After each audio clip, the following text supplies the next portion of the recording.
On dit que les banques sont les gardiennes de nos économies, les sanctuaires où notre labeur est censé être protégé. Mais que se passe-t-il lorsque le sanctuaire est profané? Que se passe-t-il lorsque le gardien devient le loup, et que l'homme à qui des milliers de personnes ont confié leurs espoirs commence à se nourrir de leur vie comme un vautour? Voici l'histoire de Maxwell Okoro, un directeur de banque arrogant, et de Mama Chenedu, une veuve brisée qui, des mois durant, sous le soleil et sous la pluie, s'est tenue devant les portes de la Prime Trust Bank, en quête d'une justice qui refusait de se montrer. Il y a de nombreuses années, au cœur d'Azaba, vivait un homme nommé Maxwell Okoro. D'une stature imposante, le teint sombre, doté d'une voix de tonnerre et d'un regard capable de glacer une assemblée. Maxwell était le directeur de l'agence de la Prime Trust Bank, une institution financière respectée dans la région. Ses costumes étaient toujours impeccablement pressés, ses souliers d'un lustre miroitant, et sa seule présence inspirait un mélange de crainte et d'admiration. Les gens le saluaient des deux mains.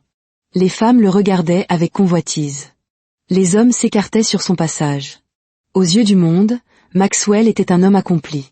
Il vivait dans une somptueuse villa dans le quartier réservé du gouvernement, conduisait le dernier modèle de Lexus et organisait des fêtes où se pressaient commissaires, juges et officiers de police.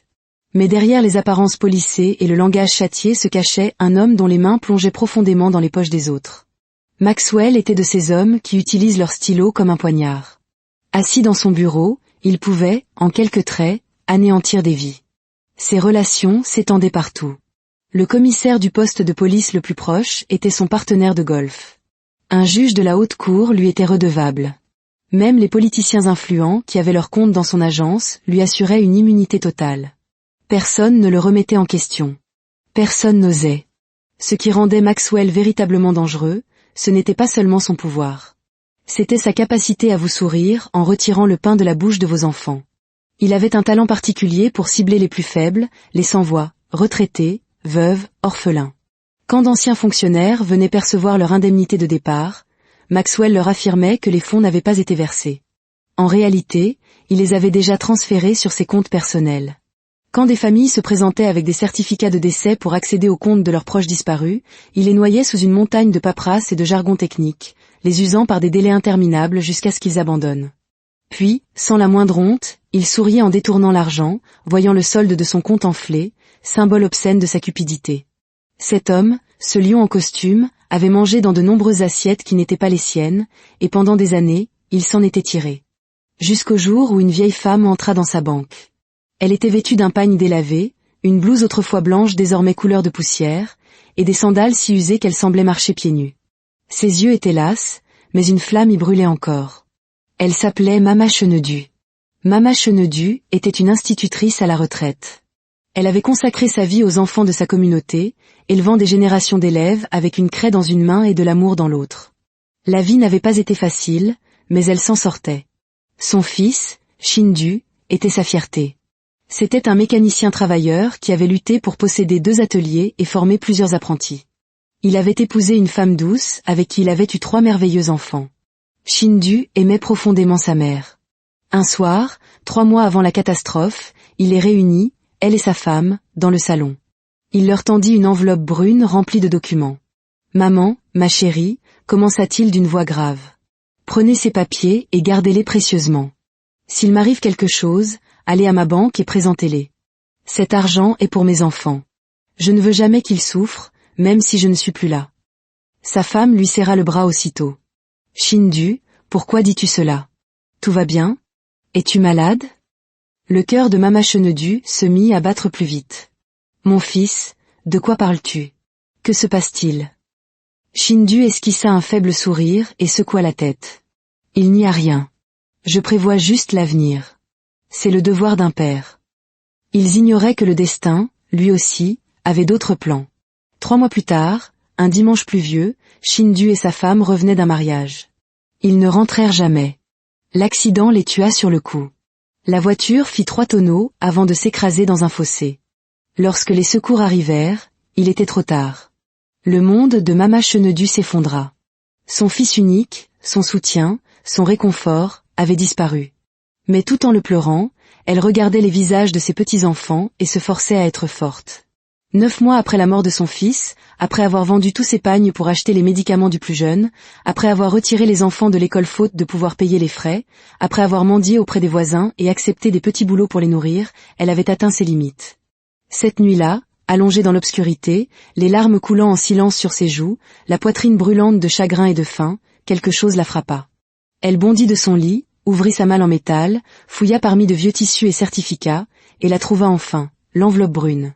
Elle la serra contre sa poitrine et laissa échapper un souffle tremblant. Il était temps d'aller à la banque.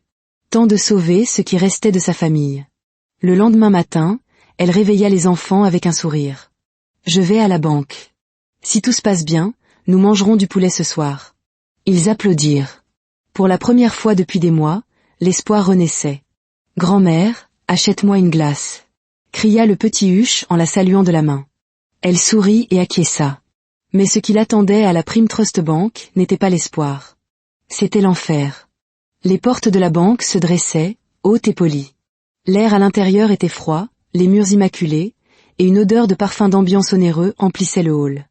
L'endroit semblait être de ceux où la justice ne pouvait être bafouée. Mais Mama Chenadu allait découvrir que le mal, lui aussi, porte du parfum et travaille derrière des bureaux vitrés. Elle arriva juste après l'ouverture, son enveloppe sous le bras. Elle se tenait à l'entrée, expliquant pendant près de 30 minutes au vigile qu'elle souhaitait voir le directeur. « Je veux retirer l'argent de mon défunt fils. Il l'a laissé pour ses enfants, » dit-elle poliment.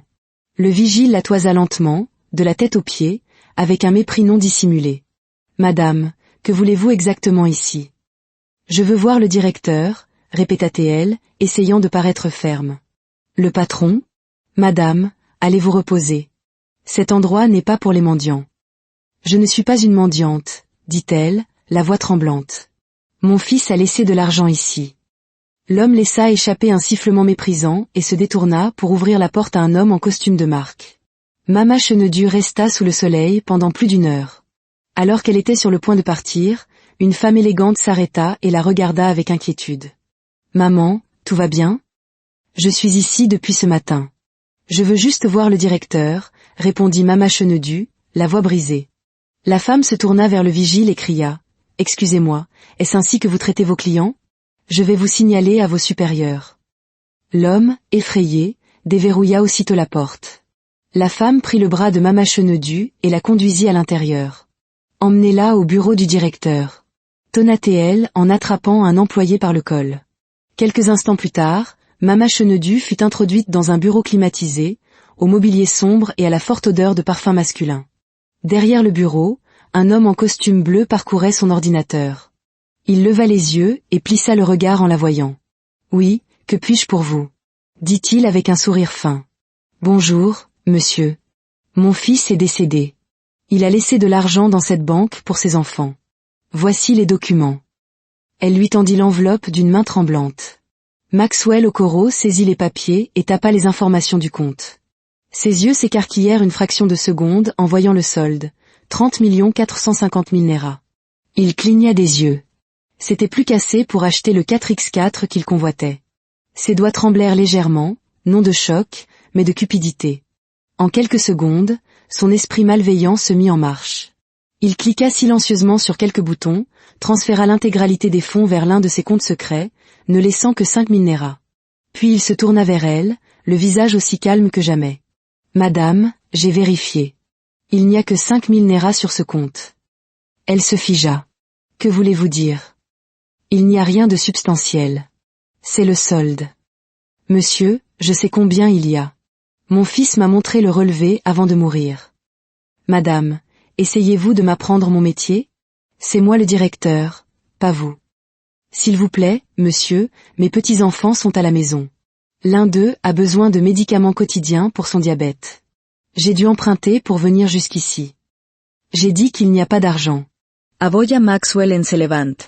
Elle tomba à genoux. « Je vous en supplie au nom de Dieu. Les enfants de mon fils souffrent. »« Sécurité !» hurla-t-il. 2 gardes se précipitèrent. Escortez cette femme hors des locaux, immédiatement. Ils la traînèrent dehors comme une voleuse.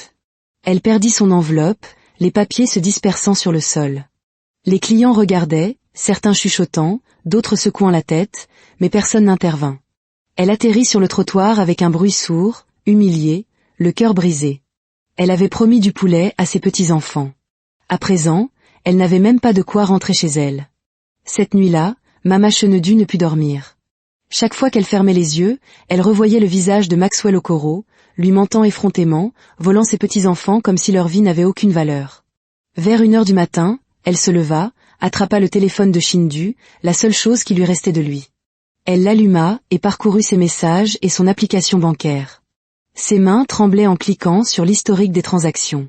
C'est là qu'elle le vit. Une alerte de débit. 30 450 000 naira retirés du compte le jour même où elle avait été jetée dehors. La date et l'heure étaient là. L'argent avait été entièrement retiré, et pas par elle. Elle se leva brusquement, enroula son foulard et sortit dans la nuit. Elle frappa à la porte d'un voisin, Tega. « J'ai trouvé quelque chose, dit-elle, à bout de souffle. Tega examina le téléphone. « Maman, c'est une alerte de débit. Le compte a été vidé. Au moment même où vous étiez à la banque. Cet homme a volé l'argent. Ceci est une preuve. Vous devez y retourner demain et leur montrer ça. Je le ferai. Je n'abandonnerai pas. » Le lendemain, elle retourna à la banque. Le même vigile lui barra le passage. Le directeur n'est pas là. Elle attendit. 1 heure, puis 2. Elle revint le jour suivant. Toujours aucun accès. Jour après jour, elle revenait. À la fin de la semaine, le vigile lui interdit l'entrée. Le directeur a dit de ne plus vous laisser entrer. Elle se rendit à la police. Le commissaire l'écouta, puis soupira. « Maman, vous avez trop attendu. Nous ne pouvons rien faire. Remettez tout entre les mains de Dieu. » Quand Tega l'accompagna, Maxwell refusa de le regarder. « J'ai déjà dit à cette femme qu'il n'y a rien sur le compte. » Tega posa le téléphone sur la table. « Ceci montre une alerte de débit. » Maxwell jeta à peine un coup d'œil. « N'importe qui peut falsifier ça. »« Nous irons au tribunal, » menaça Tega. Maxwell sourit. « Allez-y. » Le lendemain, Tega reçut une lettre de licenciement. Maxwell avait passé un simple appel. Cette nuit-là, le petit Huche tomba de nouveau malade. Ses yeux étaient rouges, sa peau pâle, sa respiration saccadée. Mama Chenedue l'emmena d'urgence dans une clinique, mais les infirmières refusèrent de le toucher sans un acompte. « Il est en train de mourir. » hurla-t-elle. « Nous devons d'abord être payés, » insistèrent-elles. Elle s'agenouilla, pleurant, suppliant, mais personne ne l'aida. À l'aube, Huche était parti. Le soleil matinal éclairait à peine le ciel lorsque Mama Chenedue sortit de la clinique, berçant le corps sans vie de son petit-fils. Elle ne criait pas. Sa douleur avait dépassé le stade des sons. Elle marcha pieds nus dans la rue silencieuse, comme une femme en transe. Ses pieds ne connaissaient qu'une seule destination, la Prime Trust Bank. Elle arriva avant l'ouverture et s'assit juste devant la porte, le cadavre de son petit-fils toujours pressé contre sa poitrine. Les employés commencèrent à arriver. Ils ralentirent en la voyant. Puis elle se mit à pleurer, un cri venu du plus profond de son être. « Maxwell Okoro, tu as tué mon petit-fils. Dieu te jugera. Tu as volé un mort, et maintenant tu as envoyé son enfant le rejoindre. » Sa voix résonna dans la rue. Les passants commencèrent à se rassembler. Ce garçon serait encore en vie si j'avais eu l'argent de son père. Tu as volé sa vie, Maxwell. Une foule se forma. Quelqu'un sortit son téléphone et commença à filmer. Une radio fut appelée. Les clients refusaient d'entrer. À l'intérieur, le vigile courut au bureau de Maxwell. « Patron, cette femme est de retour. » Mais cette fois, elle a apporté le corps de son petit-fils. « Quel cri !»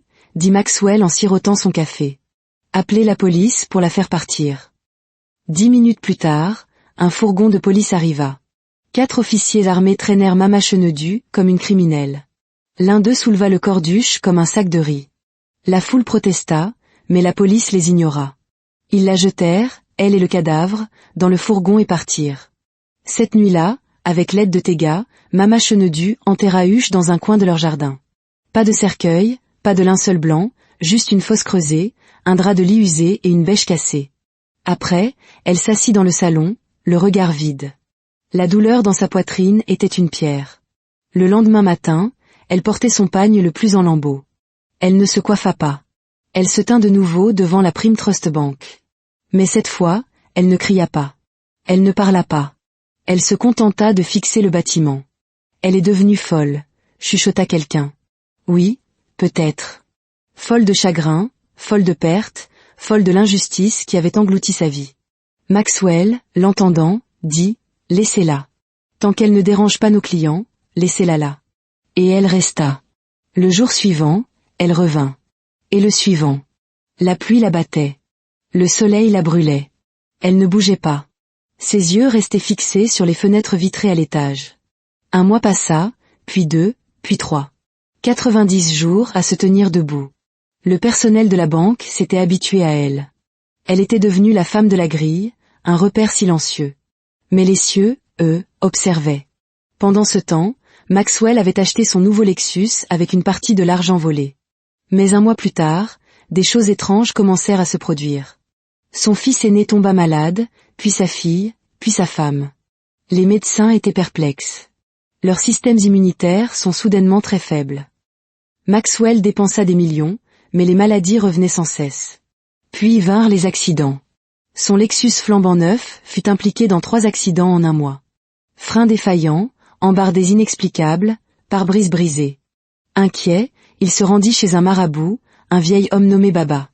Baba, les choses vont mal. Mes enfants sont malades. Mon argent disparaît. Le vieil homme inhala profondément la fumée de son pot en argile. Vous portez la mort sur vous, dit-il lentement. La mort marche avec vous, et elle est en colère. Qu'avez-vous acheté avec de l'argent maudit? Vous avez pris ce qui ne vous appartient pas. L'argent d'un homme pour ses enfants. Vous avez causé la mort d'un enfant. Ce sang vous suit. Rendez ce que vous avez volé. Trouvez cette femme. Suppliez-la. C'est le seul moyen. Maxwell quitta la maison, l'âme glacée de peur. Mais il n'écouta pas. Il vendit le Lexus et en acheta un autre, plus récent, plus grand. Il se dit que la malédiction était liée à la voiture, pas à l'argent. 2 jours plus tard, son fils aîné se plaignit d'une légère fièvre et alla se coucher. Il ne se réveilla jamais. Maxwell hurla comme un fou en tenant le corps froid de son enfant. C'est alors que la véritable peur s'installa. Ce n'était pas une coïncidence. C'était un châtiment. Il retourna en courant chez Baba. « Aidez-moi. »« Vous avez été prévenu, » dit calmement Baba. « Le sang a commencé à parler. D'autres mourront si vous ne faites pas ce qui est juste. » En rentrant chez lui, son 4x4 rouge dérapa et percuta une remorque. L'impact broya la voiture. Quand il se réveilla à l'hôpital des jours plus tard, ses 2 jambes avaient disparu et il ne pouvait plus voir. Les éclats de verre du pare-brise lui avaient crevé les yeux. Maxwell Okoro était maintenant un infirme aveugle. L'homme qui marchait la tête haute, inspirant la crainte, était maintenant impuissant sur un lit d'hôpital. C'est de ce lit qu'il fit une dernière demande. « Ngozi, s'il te plaît, va à la banque, retire l'argent restant, trouve Mama Chenedu. Supplie-la. Rends-lui tout. » Sa femme, le visage pâle de chagrin, acquiesça. Elle prit l'argent et se rendit directement à la Prime Trust Bank. Et là, elle la vit. Mama Chenedu, toujours debout, toujours silencieuse. Ngozi tomba à genoux. « Maman, s'il vous plaît. Mon mari m'a tout avoué. Pardonnez-nous. Prenez l'argent de votre fils. » Mama Chenedu la regarda longuement. « Je ne veux pas de votre argent maudit. Je veux ce que mon fils a laissé pour ses enfants. 30 450 000 Naira. Ni plus, ni moins. » Ngozi acquiesça et lui tendit le sac. Mama Chenedu le prit et s'en alla sans un regard en arrière. Cette même nuit, Ngozi fit ses valises et s'enfuit avec ses enfants restants. Le lendemain matin, la banque signifia à Maxwell Okoro son licenciement. Il se retrouva seul, sans emploi, abandonné et aveugle. À l'hôpital, Maxwell gisait sur son lit, enveloppé de bandages blancs. Il n'avait plus de famille, plus d'amis.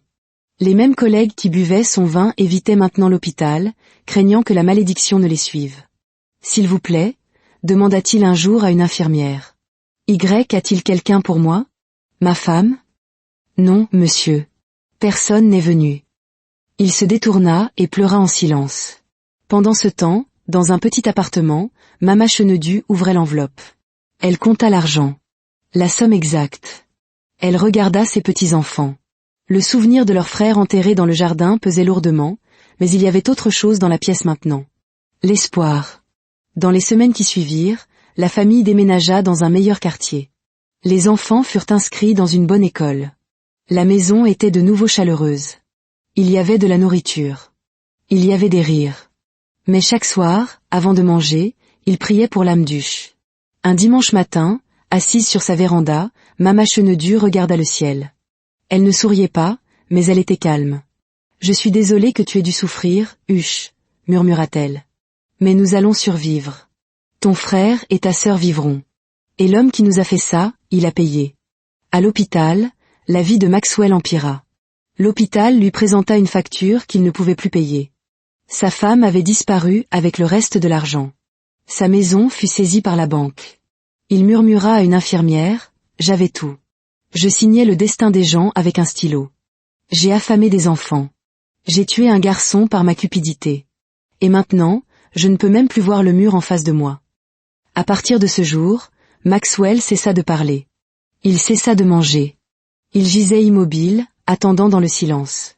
La direction de la Prime Trust Bank lança une discrète enquête interne. 4 autres cadres supérieurs furent licenciés. L'histoire s'était répandue comme une traînée de poudre. Les photos de Mama Chenedue devant la banque inondèrent les réseaux sociaux.